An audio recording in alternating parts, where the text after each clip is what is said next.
Hello everyone, welcome back to our channel this side Siddhi. And जैसे कि आप सभी जानते हैं कि सीटेट पेपर 2 की सोशल साइंस के लिए हमारे यहाँ पे सीरीज स्टार्ट हुई है। और यहाँ पर मैंने आप सभी के साथ क्लास 6 की हिस्ट्री को अभी तक हमने चैप्टर फर्स्ट और चैप्टर सेकंड को कंप्लीट कर लिया है। आज की क्लास में हम डिस्कस करने वाले हैं आपका चैप्टर जो थर्ड है, जो कि है आपका from gathering to growing food. यानी अभी तक आपने देखा कि किस तरीके से हमारे स्टोन एज पाषाण काल की शुरुआत होती है। अब हम ये देखने वाले कि किस तरीके से हम लोग आपके उस टाइम के जो लोग थे हंटिंग और गैदरिंग यानी शिकार और संग्रहण से आपके कृषि की तरफ पहुंचते हैं, वो सब कुछ हम इस चैप्टर में कवर करने वाले हैं। तो इस चैप्टर में जो भी इम्पोर्टेंट फैक्ट्स है वो सब कुछ मैं आपको इस आज की क्लास में बताने वाली हूँ कि यहाँ से आपके एग्जाम में सबसे ज़्यादा क्वेश्चन कौन से लाइन से पूछा जाता है और कई बार वो आपके सीटेट के एग्जाम में रिपीट भी हुआ है। तो चलिए ज़्यादा टाइम ना लेते हुए अपनी आज की क्लास को स्टार्ट करते हैं। सबसे पहले देखो हमारा जो ये फर्स्ट पैराग्राफ है, तो यहाँ पर मैं देखो ऑब्वियस सी बात है, पूरा चैप्टर तो इम्पॉर्टेंट नहीं है, तो जो इम्पॉर्टेंट होगा उसके मैंने आपको यहाँ पर ऑब्वियस वहाँ पर अंडरलाइन और हाईलाइट कर रखा है। अदरवाइज़ मैं आपको स्टोरीज बता देती हूँ कि हर पैराग्राफ में क्या क्या चीज़ें आपको यहाँ पर देखने को मिलती है। देखो सबसे पहला जो हमारा पैराग्राफ है वो है आपके वैरायटीज़ ऑफ फूड। आप भी जानते हो कि आज के टाइम पर भी हमें आपके बहुत सारे फूड लाइक उसमें फ्रूट्स, वेजिटेबल्स, आपके अनाज, मिल्क, मीट, ये सब कुछ जो आते हैं। और यहाँ पर आप देखोगे कि हमारे जो पेड़ पौधे हैं वो सब ग्रो करते हैं आपके अलग अलग कंडीशन में। लाइक आप राइस यानी चावल देखो, चावल को उगाने के लिए आपको क्या करना है, require more water than wheat and barley. देखो ये सीटेट के एग्ज़ाम में आपके स्टेटमेंट क्वेश्चन पूछे जाते हैं, तो याद रखना कि राइस की अगर हम बात करते हैं, अगर ये फसल उगानी होती है तो इसमें आपको पानी की रिक्वायरमेंट वीट और बार्ले के कंपैरिजन में ज़्यादा होती है। और ये चीज़ आपको बतानी है, ठीक है। ये चीज़ हमें इम्पॉर्टेंट है, बस हमें इतनी चीज़ें याद रखनी है। आगे बढ़ेंगे, देखो यहाँ से इम्पॉर्टेंट है। देखो सबसे पहले अभी हम देखेंगे कि the beginnings of farming and herding. देखो जैसे कि अभी हमने चैप्टर सेकंड में ऑलरेडी डिस्कस किया था कि यहाँ पर हमारा जो क्लाइमेट है वो क्या हो गया था, चेंज हुआ था। यहाँ से भी आपके एग्जाम में स्टेटमेंट में पूछा गया है। So were plant and animal that people use as food. तो अब क्या हुआ, क्योंकि मैंने आपको क्या बताया था कि हमारे पैलियोथिक यानी पुरापाषाण काल से मीसोलॉथिक यानी मध्य पाषाण काल के टाइम पर जब आप आते हो तो उस टाइम पर क्या होता है, हमारा तो जलवायु है, जो हमारा क्लाइमेट है उसमें चेंज होता है, वार्म हो जाता है। गर्म होने की वजह से क्या होता है, सारी जो आइस है वो क्या हो जाती है, मेल्ट हो जाती है। उसके बाद क्या होगा कि आपके आसपास आपको ग्रीनरी नज़र आएगी। ये चीज़ें आपने यहाँ देखी थी। उसके बाद आप देखोगे तो यहाँ प्लेसेस पर where edible plants were found, how seeds broke up और stalks fell on the ground and new plant sprouted from them. ठीक है, तो ये सारी चीज़ें आपको याद रखनी है। बस इसमें जो ज़्यादातर इंपॉर्टेंट जो लाइन है वो ये है जो आपके एग्ज़ाम में पूछी जाती है, अदरवाइज़ और कुछ इंपॉर्टेंट है नहीं। नेक्स्ट पैराग्राफ में अगर हम बात करते हैं तो यहाँ पर आप वुमेन, मैन और चिल्ड्रन तीनों ही आप देखोगे। इस टाइम पर मैंने आपको क्या बताया था कि उस टाइम पर जो एनिमल्स को यानी जानवरों को पालतू बनाया गया था, ठीक है। टैम एनिमल्स आपको देखने को मिलते हैं। और यहाँ पर आपको पता है कि सबसे पहला जानवर जो है जो कि डोमेस्टिकेट किया गया था, जो कि आपके क्या है, वाइल्ड एंचेस्टर है, वो डॉग है। राइट आंसर क्या होगा, वाइल्ड एंचेस्टर। तो यहाँ पर अगर हम बात करेंगे, मैंने आपको पहले भी बताया था कि जो डॉग होते हैं वो क्या होता है, ये आपके हंटिंग और गैदरिंग के पर्पज़ के लिए इन एनिमल को डोमेस्टिकेट किया गया था। लेकिन उसके बाद और भी एनिमल्स आप देखोगे जो कि पालतू बनाए गए, लाइक आपके शिप, गोट, कैटल्स, ठीक है, इवनली आपके पिग, ये सब कुछ हम यहाँ देखते हैं। और ये सारे एनिमल्स को किसकी रिक्वायरमेंट होती है, घास की, ठीक है।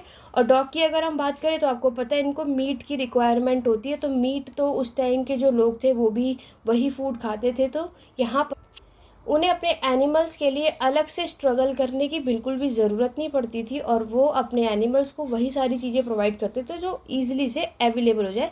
क्योंकि आप सभी जानते हो कि उस टाइम के जो लोग हैं वो कैसे थे, टेम्पररी थे यानी अस्थायी थे।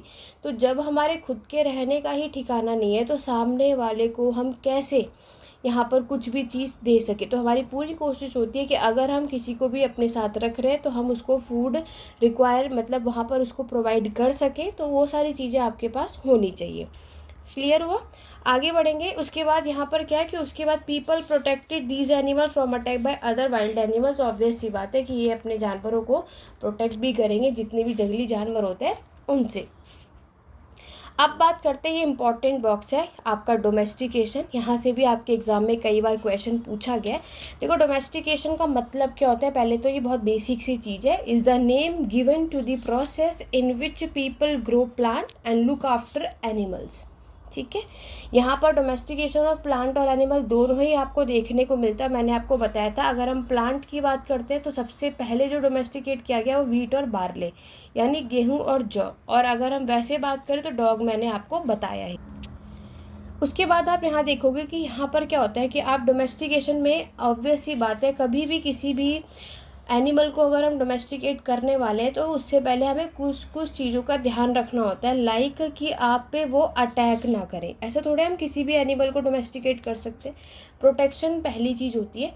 तो डॉग अगर आप देखोगे, शिप, गोट, कैटल्स, हम ये सारे एनिमल्स देखते हैं तो आप उसमें देखते हो कि ये सारे जो एनिमल्स हैं वो अटैक नहीं करेंगे, आप पे हमारे लिए हार्म नहीं है, तो इसीलिए ये सारी चीज़ों का ध्यान दिया गया। दूसरा मैंने आपको क्या बताया कि आप उन्हें फूड प्रोवाइड कर सको ईजिली से, अलग से इन्हें मेहनत करने की ज़रूरत ना पड़े। ये सारी चीज़ें आप यहाँ पर देखते हो। ठीक, ये सारा प्रोसीजर बताया है कि सीड्स आपके यहाँ पर from selected plant are preserved and sown to ensure that new plant and seed will have the same qualities। ये सारी बातें हैं। आगे बढ़ते हैं, जो इम्पॉर्टेंट है जहाँ से आपके एग्जाम में पूछा ऑलरेडी जा चुका है कि domestication was a gradual process. देखो सबसे बड़ी गलती आप कहाँ करते हो, इस टाइम पीरियड पे। मैंने आपको ऑलरेडी बताया डोमेस्टिकेशन की शुरुआत 12,000 ईयर अगो यानी आज से इतने साल पुरानी बात यहाँ पर हो रही है। और डोमेस्टिकेशन की शुरुआत आपकी मीसोलिथिक यानी मध्य पाषाण काल में हुई थी, याद रखना। और तीसरी चीज़ पूछी जाती है डोमेस्टिकेशन ऑफ प्लांट और एनिमल, तो वो नेम आपको बताना है। डोमेस्टिकेशन में सबसे पहले कौन था, वीट और बार्ले मैंने आपको बताया। और अर्लीस्ट डोमेस्टिकेटेड एनिमल जिसमें शिप, गोट और उसके बाद कैटल भी है।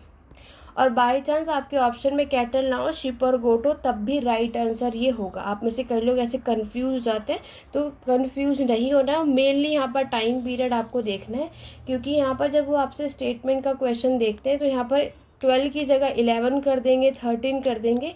तो ये सारी चीज़ें तो आपको पता है कि डोमेस्टिकेशन एक आपका ग्रेजुअल प्रोसेस है, और हमें अलग अलग जगहों पे देखने को मिलता है डोमेस्टिकेशन में आपके वीट और बार्ले और ये सारी चीज़ें। लेकिन जब टाइम पीरियड की बात आती है तो मैक्सिमम स्टूडेंट यहीं गलत कर देते हैं और इसी ऑप्शन में सबको प्रॉब्लम होती है। तो सबसे मेन चीज़ क्या है, ये टाइम पीरियड। ठीक है, देखो ये जितने मैंने आपके बॉक्स के साइड में इंपॉर्टेंट मेंशन किया, ये आपको चीज़ें याद रखनी है। यहीं से आपके ऑलरेडी आ चुका और आगे आने के भी पूरे चांसेस हैं। पूरी एनसीईआरटी पढ़ने की ज़रूरत नहीं, जितनी चीज़ें मैंने हाईलाइट की यहीं से आपको सीटेट में एग्ज़ाम देखने को मिलेगा। ऑलरेडी आप प्रीवियस क्वेश्चन आप सभी पर होंगे, तो उठाइए और चेकआउट करो कि अभी तक हमने जितना पढ़ा है वहाँ से आप कितने क्वेश्चन सॉल्व कर पा रहे हो। ठीक है, नेक्स्ट आपका जो पैराग्राफ है, a new way of life. अब यहाँ पर क्या है कि आप देखते हो कि अब हम सर्वल डेज, वीक, मंथ, है ना, बहुत सारे अलग अलग चीज़ें, और लोगों ने अपने जो प्लांट्स है वो ग्रो करना शुरू किया था। और प्लांट, फिर वाटर, वीडिंग, ड्राइविंग, है ना, ये सारी चीज़ें, इतनी सारी प्रोसीजर होता है। फिर टिल द ग्रेन ड्रिप जब तक होता है ना, क्योंकि यहाँ पर अब क्या होगा, एग्रीकल्चर यानी कृषि की शुरुआत होगी। तो यहाँ पर मैंने आपको पहले ही यूनिट सेकंड में बताया था कि लोग अब क्या होंगे, आपके परमानेंट सेटलमेंट यानी स्थायी बंदोबस्त। ठीक है, यानी स्थायी होंगे, एक जगह सेटल हो जाएंगे, क्योंकि अब यहाँ पर उन्हें अपने जो फसल है उसका ध्यान रखना है। वाटरिंग, वीडिंग क्या होता है, जो कि एक्स्ट्रा जो यहाँ पर हो जाते हैं ना, कभी कभी एक्स्ट्रा बीज आप देखते हो, सीड्स जिसकी रिक्वायरमेंट नहीं होती, जंगली पौधे वहाँ पर उग जाते हैं, तो वो सारी चीज़ें हटाने का भी काम होता है। ये सारी चीज़ों का हम यहाँ पर ध्यान रखते हैं। उसके बाद आप देखोगे एग्रीकल्चर के अलावा यहाँ पर इन लोगों ने आपके बर्तन बनाने शुरू करे। उस टाइम पे जो पोट्स बनाए गए वो क्ले यानी मिट्टी के हुआ करते थे। उसके बाद नेक्स्ट काम, बास्केट भी बनाना उन्होंने स्टार्ट किया। और डग यानी आपको गड्ढे भी मिलेंगे। किस वजह से, जैसे ये इनके हाउसेज हैं तो इनके कॉर्टयार्ड, जो इनका आंगन है ना, बीच वाला एरिया, यहाँ पर ये आपके पिट हाउसेज आपको देखने को मिलते हैं, जहाँ पर ये जो भी इनकी इतनी फसलें होती थी उसको स्टोर करके रखते थे, ताकि फ्यूचर में जो भी रिक्वायरमेंट हो उसके अकॉर्डिंगली। तो आप हमें एक चीज़ देखते हैं कि न्यूलिथिक के टाइम पर हमें यहाँ पर कौन कौन सी एक्टिविटी, एक तो एग्रीकल्चर की शुरुआत आपकी हुई, उसके बाद वीविंग यानी बुनाई का काम, क्योंकि आप सभी जानते हैं कि शिप यानी आपकी भेड़ उस टाइम पर आपको देखने को मिलते हैं। तो वीविंग का काम भी हम यहाँ पर देखते हैं क्योंकि स्टार्ट हो चुका है। नेक्स्ट है आपका पोट्री यानी बर्तन। बर्तन को यानी जो पोट्री है इसको दो पर्पज़ के लिए यहाँ पर यूज़ किया गया था। एक होता है आपका कुकिंग के पर्पज़ से, और नेक्स्ट अगर हम बात करें तो स्टोरिंग के पर्पज़ से, ठीक है, स्टोरेज के पर्पज़ से इन पोट्री का यहाँ पर यूज़ किया गया था। ये चीज़ें आपको याद रखनी है। क्लियर हुआ? चलिए आगे बढ़ेंगे। स्टोरिंग एनिमल्स, तो यहाँ पर ये तो अभी तक आपने बाकी सारी चीज़ें देखी। अब एनिमल्स की बात करते हैं। एनिमल्स की बात अगर आप देखोगे तो यहाँ पर हम देखते हैं कि एनिमल्स क्या होता है। Animals multiple naturally beside if they are look after carefully they provide milk. हमने देखा शिप गोट कैटल ये सारे इस तरीके के एनिमल है कि सब क्या करते हैं, मिल्क प्रोवाइड करते हैं, और ये भी एक इनका इंपॉर्टेंट सोर्स ऑफ फूड है। और दूसरा होता है मीट, ठीक है, जो कि इन्हें एनिमल से मिलता है। तो ये सारी चीज़ें आपको याद रखनी है। आगे नेक्स्ट जो पैराग्राफ है उसमें हमारी यहाँ पर बात हुई है finding about the first farmer and herders. तो यहाँ पर आप देखोगे कि हमें उस टाइम पर जो आर्कियोलॉजिस्ट थे, आपके पुरातात्विक जो लोग थे वो सब क्या कर, उन्होंने आपके फार्मर्स और हर्डर्स को इसके एविडेंस उन्हें मिलते हैं। और ओवरऑल अगर हम आपके पूरे सब कॉन्टिनेंट में देखते हैं तो सबसे इम्पॉर्टेंट यहाँ पर याद रखना नॉर्थ वेस्ट में, ठीक है, जो कि प्रेजेंट डे की अगर हम बात करें तो वहाँ पर आपका कश्मीर है, और ईस्ट में और साउथ इंडिया में यहाँ पर आपको फार्मर्स और हर्डर्स हमें देखने को मिलते हैं। आपका जो साउथ नॉर्थ वेस्ट वाला जो पार्ट है ना, जहाँ से इंडिया में आने के लिए हम एंटर करते हैं, ये बहुत इंपॉर्टेंट है। सभी लोग यहीं से आए थे, इसी रूट के थ्रू ही, ठीक है। आगे बढ़ेंगे। नेक्स्ट आप देखोगे कि हमें उस टाइम पर जो आर्कियोलॉजिस्ट थे उन्हें आपके प्लांट्स भी मिले और एनिमल्स के बोन्स के भी एविडेंस हमें देखने को मिलते हैं, including remains of burnt grains, ठीक है, उस टाइम पर जो भी जलाया गया होगा उन सब के भी एविडेंस आपको यहाँ पर देखने को मिलते हैं। ये सारी चीज़ें आपको बतानी है। अब देखो ये जो टेबल है ये आपको याद रखना है कि बहुत इंपॉर्टेंट है, आपके एग्ज़ाम में यहाँ से क्वेश्चंस पूछे जाते हैं। तो यहाँ पर देखो ग्रेन्स की बात हो रही है, वीट, बार्ले, शिप गोट और कैटल्स, ये इनका एविडेंस मेहरगढ़ में, जो कि आपके कहाँ है, पाकिस्तान में, ठीक है। यहाँ पर मैंने आपको पहले ही बताया था आपके 8000 BC का टाइम था जब आपके यहाँ पर सबसे पहला एविडेंस एग्रीकल्चर का इसी साइट पर हमें देखने को मिलता है। टाइम पीरियड भी याद रखना, एग्जाम में पूछा जाता है कई बार। नेक्स्ट है आपका राइस, फ्रेमेंट्री और एनिमल बोन्स, इसकी एविडेंस आपको कोल्डिवा, जो कि आपके प्रेजेंट उत्तर प्रदेश में, देखो ये भी हमें याद होना चाहिए उत्तर प्रदेश में यहाँ पर हमें किस चीज़ का एविडेंस मिलता है, ये सारी बातें। नेक्स्ट है आपका राइस और कैटल्स, यानी आपके उफ मार्क और क्ले सरफेस भी मिलता है, वो है आपका महागढ़, ये भी आपका उत्तर प्रदेश में ही है। उसके बाद आगे हम बात करेंगे। नेक्स्ट आप देखोगे वीट और लेंटिल, ये आपके गुफक्राल में होता है जो कि प्रेजेंट डे में कश्मीर में है। फिर wheat, lentil, dog, cattle, sheep, goat, buffalo, Burzahom, ठीक है, ये भी आपका कश्मीर में। वीट आपका ग्रीन ग्राम जो चने होते हैं ना, बार्ले, बुफेलो ऑक्स, ये चिरान आपकी जगह बिहार में, इसका एविडेंस हमें यहाँ पर मिलता है देखने को। मिलेट्स, कैटल, शीप, गोट और पिग, ये आपका हलूर है जो कि आपके आंध्र प्रदेश में। देखो आपके एग्ज़ाम में ये भी पूछा जाता है कि आपका जो हलूर जो जगह है ये कहाँ पर है, तो ऑप्शन मिलेगा आंध्र प्रदेश, कश्मीर, बिहार, मध्य प्रदेश। तो याद रखना राइट आंसर आंध्र प्रदेश होगा। Black gram, millets, cattle, ship, pig, ये आपको पयमपल्ली जो जगह है आंध्र प्रदेश में यहाँ पर मिलेगा। तो ये सारी कुछ ऐसी साइट्स है जहाँ पर हमें अनाज भी मिले और हड्डियाँ भी मिली हैं, ठीक है। तो ये टेबल आपको बहुत प्रॉपर तरीके से लर्न करना है ताकि यहाँ से कोई भी क्वेश्चन आपको पूछा जाए और पूछे भी जाते तो आप उनको ईजिली से सॉल्व कर पाए। अब हम बात करेंगे टूवर्ड्स अ सेटल लाइफ की। अब उस टाइम पर जो लोग सेटल हुए थे उसकी तरफ बढ़ते हैं। यहाँ पर जो हमारे आर्कियोलॉजिस्ट थे उन्हें आपके हट्स यानी झोपड़ी के कुछ ट्रेसेस फाउंड हुए, घर के भी कुछ ट्रेसेस फाउंड हुए हैं, ठीक है। याद रखना सबसे पहला एविडेंस बुर्जहोम में हमें देखने को मिलता है जो कि आपके कश्मीर में। उस टाइम पे लोगों ने पिट हाउसेस भी बिल्ड कराए थे, ठीक है। तो यहाँ पर मैंने आपको पिट हाउसेस बताया ना, जो गड्ढे जहाँ पर ये अपने अनाज को स्टोर करके रखते थे, इसका एविडेंस बुर्जहोम वेरी इंपॉर्टेंट है, आपके एग्जाम में पूछा जाता है।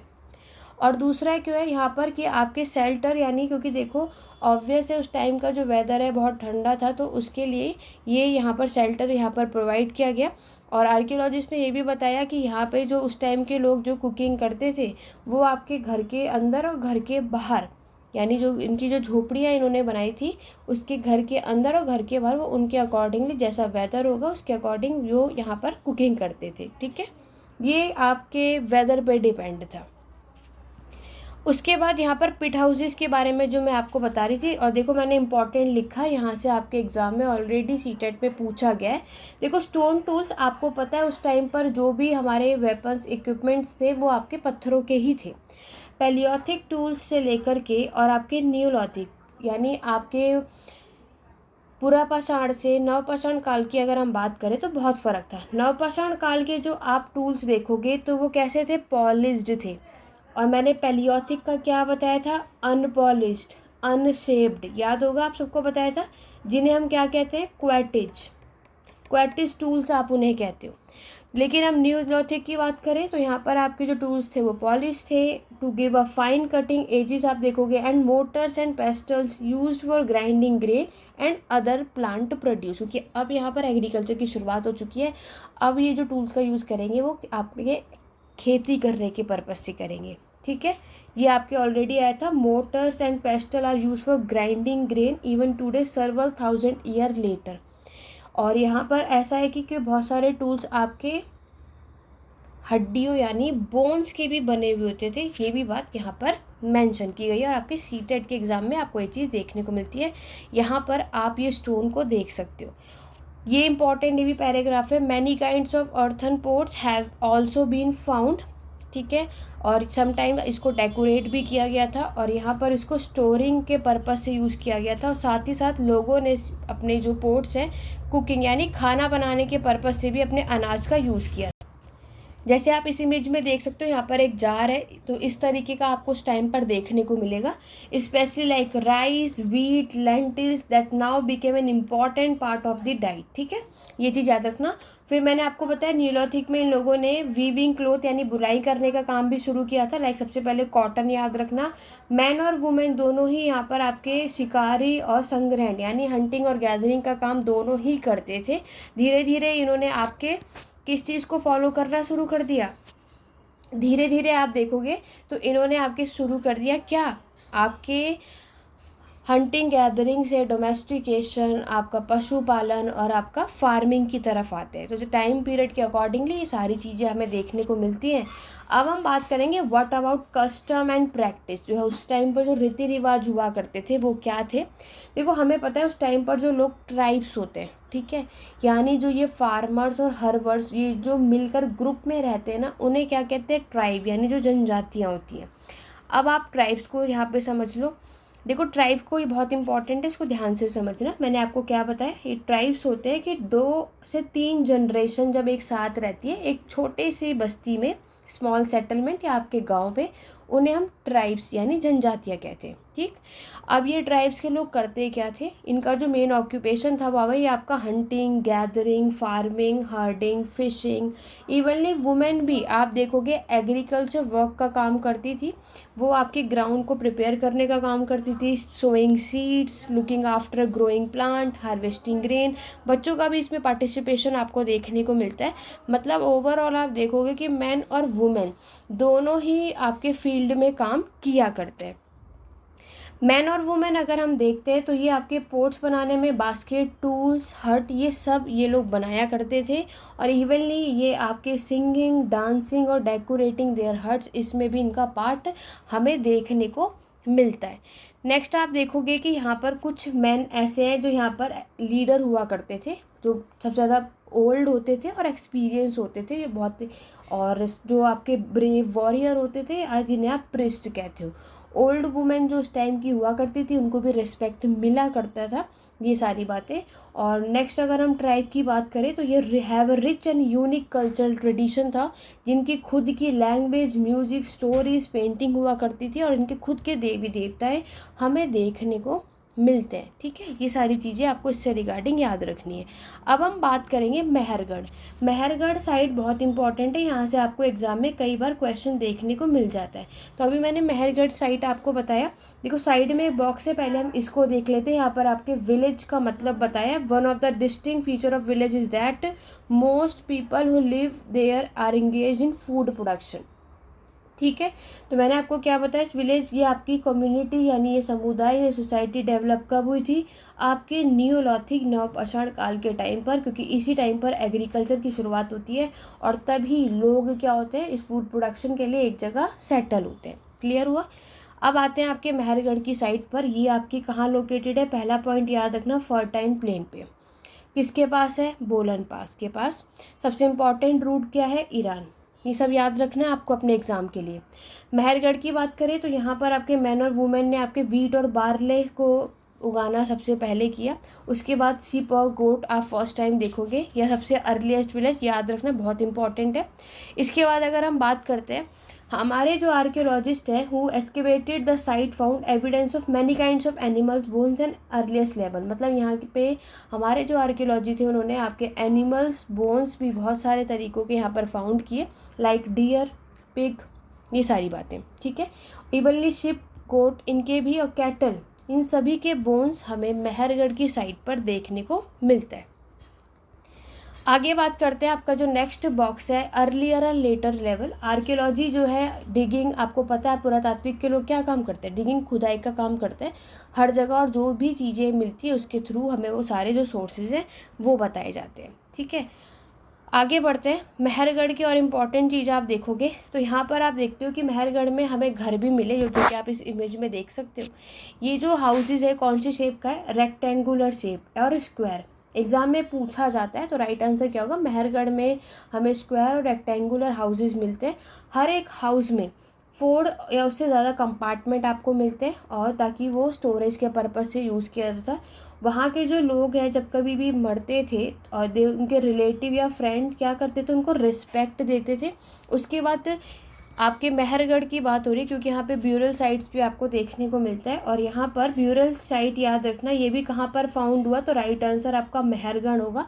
और यहाँ पर ये बताया जाता है कि जब कभी भी किसी भी पर्सन की डेथ होती थी तो उसके साथ उनको आपके किसके साथ किसको जलाया जाता था, बकरियों को, गोट को। ठीक है, वेरी इंपॉर्टेंट। यहाँ पे शिप, कैटल, डॉग भी लिखा होगा। कई सारे ऐसे स्टूडेंट हैं जो यहाँ पर डॉग होता है उसको टिक कराते हैं, तो याद रखना डॉग नहीं था, राइट आंसर क्या है, गोट। क्लियर। चलिए आगे बढ़ेंगे। लास्ट है आपका, यहाँ से भी कई बार एग्जाम में है, वेरी इंपॉर्टेंट है, ध्यान से सुनना। आप चाहे तो सीटेट का पेपर भी उठा के देखोगे तो ये आपका दार्जिलिंग हेडिंग जो बहुत बार एक क्वेश्चन पूछा है, ये साइट आपका क्या है, ब्रह्मपुत्र वैली, याद रखना। इसका जो क्लोज रूट है वो आपके चाइना और म्यांमार देखोगे। यहाँ पर हमें स्टोन टूल्स मिलते हैं, लाइक आपके मोटर्स और पेस्टल्स। और यहाँ पर जो लोग हैं वो आपके वही अनाज उगाने का काम करते हैं और फूड बनाने का काम करते हैं, और आपके ये जडाइट भी इंक्लूड है इसमें। ठीक। स्टोन में आप देखोगे that may have been brought from China से लिया जाता था। ऑल्सो यहाँ पर आप टूल्स आप देखोगे कि सिर्फ आपके फॉसिल वुड, लकड़ियों के भी मिलते थे, और हमें यहाँ पे बर्तन भी मिलते हैं। तो ये चीज़ याद रखना आपको। क्लियर हुआ।